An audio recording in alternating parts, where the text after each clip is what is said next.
네, 우리 서로 인사하도록 하겠습니다. 네, 우리 사랑합니다. 축복합니다. 인사합니다. 네. 자, 네, 그러면 이제 우리 말씀 읽고 시작하도록 하겠습니다. 우리 누가복음 20장 21절에서 26절 우리 함께 읽도록 하겠습니다. 그들이 물어 이르되 선생님이여 우리가 아노니 당신은 바로 말씀하시고 가르치시며 사람을 외모로 취하지 아니하시고 오직 진리로서 하나님의 도를 가르치시나이다. 우리가 가이사에게 세를 바치는 것이 옳으니까 옳지 않으니까 하니 예수께서 그 관계를 아시고 이르시되 데나리온 하나를 내게 보이라. 누구의 형상과 글이 여기 있느냐? 대답하되 가이사의 것이니이다. 이르시되 그런즉 가이사의 것은 가이사에게 하나님의 것은 하나님께 바치라 하시니 그들이 백성 앞에서 그의 말을 능히 책잡지 못하고 그의 대답을 놀랍게 여겨 침묵하니라. 아멘. 자, 퀴즈입니다. 정답이 무엇일지 한번 생각해 보세요. 두 가지 중 하나를 골라야 하는 상황을 나타내는 말입니다.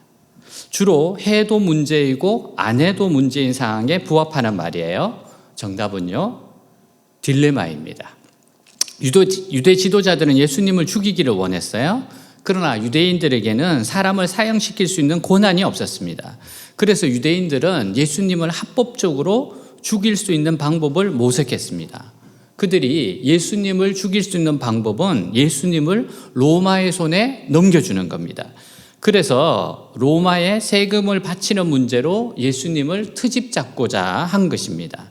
자, 우리 먼저 21절, 23절 같이 읽도록 하겠습니다. 그들이 물어 이르되 선생님이여 우리가 아노니 당신은 바로 말씀하시고 가르치시며 사람을 외모로 취하지 아니하시고 오직 진리로서 하나님의 도를 가르치시나이다. 우리가 가이사에게 세를 바치는 것이 옳으니까 옳지 않으니까 하니 예수께서 그 관계를 아시고 이르시되. 당시 유대인들에게 가장 예민한 문제는 로마에 바치는 세금이었어요. 유대인들은 로마에 세금을 바치는 것 자체가 민족의 자존심이 짓밟히는 문제로 생각했습니다. 그리고 실제로 로마의 세금으로 바치는 돈이 적지 않았어요. 그리하여 모든 유대인들은 언젠가는 로마에 대항해 독립해야 한다고 생각했습니다. 사실 유대인들에게 로마의 세금을 내지 않는 것은 바로 독립전쟁을 의미했어요. 그래서 세금 문제로 예수님을 공경에 빠뜨리라고 한 거예요. 자, 우리가 가이사에게 세를 바치는 것이 옳으니까 옳지 않으니까. 만약 예수님이 로마에 세금을 바치라고 한다면 로마의 앞잡이라고 해서 유대인들을 선동할 것입니다. 또 로마의 세금을 내지 말라고 하면 로마에 반역한 자로 고소할 생각이었어요. 예수님은 이들의 속셈을 아셨습니다. 그래서 전혀 당황하지 않으시고 그들이 사용하는 돈을 하나 가져오라고 하셨어요. 자, 24절입니다. 같이 읽겠습니다. 데나리온 하나를 내게 보이라. 누구의 형상과 글이 여기 있느냐? 대답하되 가이사의 것이나이다.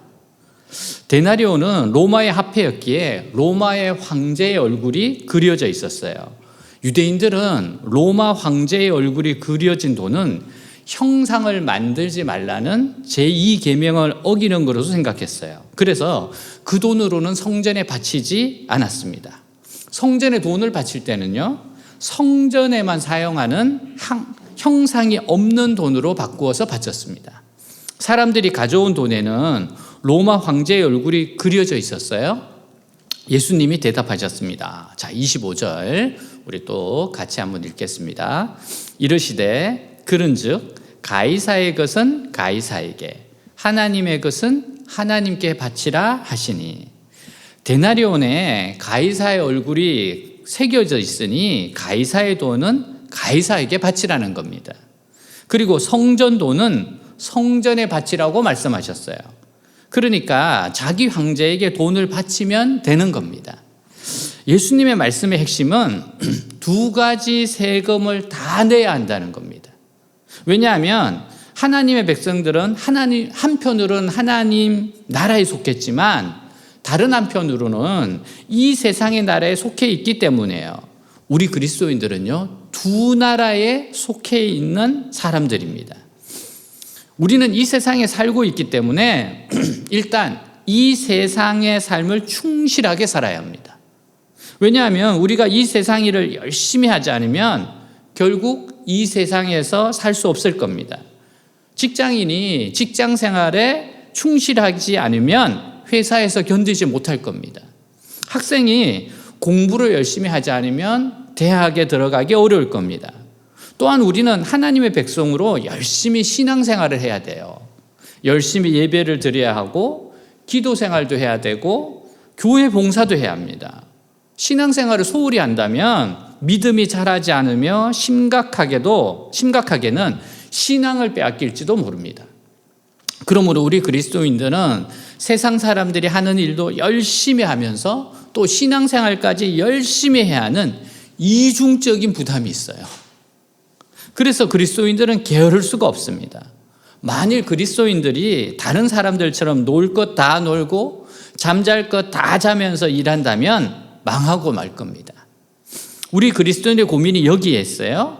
지금 세상 사람들은 이 세상 일을 하는데 목숨을 바칩니다. 그들은 놀면서 장사를 하거나 놀면서 공부를 하는 것이 아니라 온 힘을 다해서 일을 하게 하고 있어요. 근데 무슨 재주로 신앙생활을 하면서 다른 사람들처럼 장사를 하고 공부를 하겠습니까? 우리는 믿음으로 모든 것을 해야 됩니다. 믿음으로 모든 것을 해야 돼요.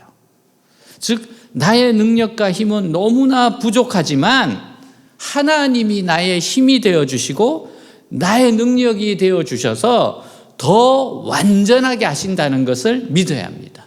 그러니까 하나님의 도우심을 믿어야 돼요. 우리가 믿음으로 하면 하나님이 나의 부족한 것을 채워주셔서 부족하지 않게 하십니다. 여러분 이러한 믿음을 가지셔야 돼요. 이게 하나님의 약속입니다. 우리 그리스도인들이 알아야 할 것은 우리가 이 세상을 살 때 세상 사람들의 방식으로 살면 절대로 성공할 수 없다는 겁니다. 왜냐하면 시간이 절대적으로 모자라기 때문에요. 공부하는 학생들이나 직장인들은 늘 시간이 모자랍니다. 그리고 사업하는 사람들도 세상 사람들이 사용하는 방법 중에서 죄악의 방법은 사용할 수가 없어요. 그러므로 우리는 자신의 길을 잘 선택해야 합니다. 우리는 자신의 길을 발견하기까지가 어려워요. 근데 그 길을 발견했을 때에는 하나님이 창조적인 능력을 주십니다. 우리가 알아야 할 것은 이 세상 사람들이 아무리 경쟁적으로 모든 것을 다 가지려고 해도 이상하게 나의 것은 절대로 가질 수가 없어요. 그것은 하나님이 우리의 길을 예비해 놓고 계시기 때문입니다. 우리와 함께 하신 하나님은 엄청난 능력을 소유한 분이세요. 하나님은 불가능한 것을 가능하게 하시는 분이십니다. 그러기에 우리는 하나님의 능력으로 내가 감당할 수 있는 어려움을 이기고 감당하는 겁니다. 우리가 기도하는 것은 시간을 낭비하는 것이 아니에요. 하나님의 도움을 받는 것입니다. 그리스도인들이 기도하지 않으면 절대로 이 세상에서 성공할 수가 없을 겁니다. 하나님의 백성들에게 가장 어려울 때에는요, 이 세상의 법과 하나님의 법이 하나님의 말씀을 다 지키기도 어려운데 이 세상 명령과 하나님의 명령이 대치될 때입니다. 예를 들어 가이사는 어떤 일을 하라고 하는데 하나님은 하지 말라고 하시는 때입니다. 가이사는 우상에게 절을 하라고 하는데 하나님은 절을 하지 말라는 거예요. 그럴 때 우리는 누구의 말을 들어야 합니까? 그때는 가이사의 말을 들으면 안 됩니다. 원래 가이사도 하나님 밑에 있습니다. 그래서 세상 권력자들도 하나님의 말씀을 거역하면 안 됩니다. 그러나 사탄은요, 이 세상 권력자들을 충동질해서 마치 자기가 절대적인 하나님인 것처럼 행세하게 합니다. 그때 이들이 가장 미워하는 사람이 하나님의 백성들이에요. 왜냐하면 하나님의 백성들은 절대로 우상에게 절을 하지 않습니다. 그리고 사람을 절대시하지 않습니다. 이럴 때 우리 그리스도인들은 핍박을 받을 수밖에 없어요. 바로 이때가 어둠이 지배하는 때이고 환난의 때입니다. 이때는 자기 신앙을 지키기만 해도 성공하는 거예요. 그리고 끝까지 죄를 짓지 않고 인내하면 성공한 겁니다. 우리는 두 나라의 속함을 얻는 유익이 있어요. 하나는 믿지 않는 상사나 권력 밑에 적응함으로 진정한 겸손을 배우게 됩니다. 또한 믿지 않는 사람 밑에서 고개를 숙이면서 우리는 진정으로 신앙이 성숙해지는 거예요. 그리고 두 나라에 속해 있기 때문에 언제 쫓겨날지 모르게 항상 긴장하게 되므로 죄를 분별하여 타락하지 않는 삶을 살게 되는 겁니다. 자, 두 나라의 삶을 멋지게 살았던 한 분 이야기로 마치겠습니다. 세계적 건축회사인 티마스의 창설자 화형록 회장님 이야기예요. 네, 여기 사진 보이시죠? 회장님이 지난해 12월 26일 68세로 천국으로 가셨습니다. 화 회장님의 딸 줄리아나 하스가 말합니다. 사랑하는 아버지, 티마스가 어젯밤 천국으로 돌아가셨다. 우리는 많은 사람들에게 남편이자 아버지, 형제이자 멘토, 목사이자 동료, 소중한 친구였던 한 분을 잃어 슬프다. 아버지의 삶은 하나님의 선하심을 전파하려는 변함없는 열정으로 규정지을 수 있다. 간증을 나누고 다른 사람을 돕는 방법을 적극 찾았고 믿음, 친절, 관대함, 비전, 환대, 정직, 사랑으로 수천 명에게 영감을 줬다. 화 회장님은 32세 때 고속도로에서 심장 이상으로 의식을 잃고 쓰러져 심장 이식 수술을 기다립니다. 심장 이식 수술을 기다리는 중 자신이 받을 심장을 더 위급한 여성에게 양보해요. 그래서 그는 죽음의 문턱까지 가게 됩니다. 후에 알코올 중독자 심장을 급하게 이식받고 살아났어요. 그가 세운 회사는요, 미국 동부에서는 청년들이 일하고 싶은 100대 회사 중 하나로 꼽혔습니다. 이분을 한마디로 말한다면 성경대로 산 사람입니다. 그는 책을 통해 성경대로 사는 것이 세상을 제대로 사는 지혜이고 최고의 비즈니스 방법이라고 강조했어요. 성경대로 살았던 이분에게 배울 점 3가지를 소개합니다. 모두 책에서 나온 내용들이에요. 먼저 항복이 축복입니다. 항복이 축복입니다. 그는 32세에 하나님께 항복했어요. 고속도로에서 심장이식으로 쓰러지고 기적적으로 소생했습니다. 심장이식 수술을 2차례나 받았어요. 처음 심장이식을 받아야 하던 때에는 응급실로 이식받을 심장과 당장 심장이식을 해야 할 젊은 여인이 동시에 도착했습니다. 그는 의사에게 물었어요. 심장이식을 못할 경우 저 여인은 며칠을 살 수 있고 저는 며칠을 살 수 있겠습니까? 의사는 여인은 곧 죽습니다. 당신은 길면 3주 더 삽니다. 그 대답을 듣고요, 그는 3초 만에 결정을 내렸어요. 그는 자신이 이식받을 심장을 그 여인에게 양보했습니다. 그는 이 양보를 하나님께 대한 항복이라고 말했습니다. 항복으로 여인도 살고 본인도 살았어요. 대개 항복은 실패, 패배, 약함을 의미합니다. 그러나 그에게 항복은 축복이 되었어요. 예수님이 항복함으로써 인류에게 축복이 되신 것처럼 말입니다. 자, 둘째로 희생을 선택하라입니다. 그는 그런 인터뷰 작가가 물었어요. 번민이 올 때 지혜로운 결정을 어떻게 내립니까? 그는 머뭇거리지 않고 대답했어요. 기도를 해요. 대부분 오래 걸리지 않죠? 더 희생하는 쪽을 선택하면 됩니다. 당장은 손해지만 1,000불을 잃어도 5,000불로 되돌아오는 경우가 많았어요. 경험으로 알죠. 비즈니스를 하다 보면 내가 크게 희생하는 순간 저 살겠다고 아등바등 하던 사람들이 변해요. 그는 선택의 순간이면 더 크게 희생하는 쪽을 선택했다고 합니다. 그의 인생은 희생이 더 나은 선택이라는 진리를 보증하고 있어요. 그는 더 희생하는 선택은 반드시 더 큰 돈과 기회, 심지어 생명값으로 보상한다는 것을 삶으로 정확하게 증거했습니다. 셋째로 동사로 표현하라입니다. 그는 친밀한 사람들을 소개할 때 동사로 표현했어요. 명사로 하지 않았습니다. 내 아버지는 목사였다. 고향은 거창이다. 이런 식으로 하지 않았습니다. 내 아버지는 나 환자를 13년 동안 섬기셨다. 이렇게 동사로 표현했어요. 인생의 핵심은 명사에 담기지 않고 동사로 늘 흘러가기 때문입니다. 사실 예수님도 그랬습니다. 너는 내 제자다 라고 하지 않고 양을 먹이라, 나를 따르라.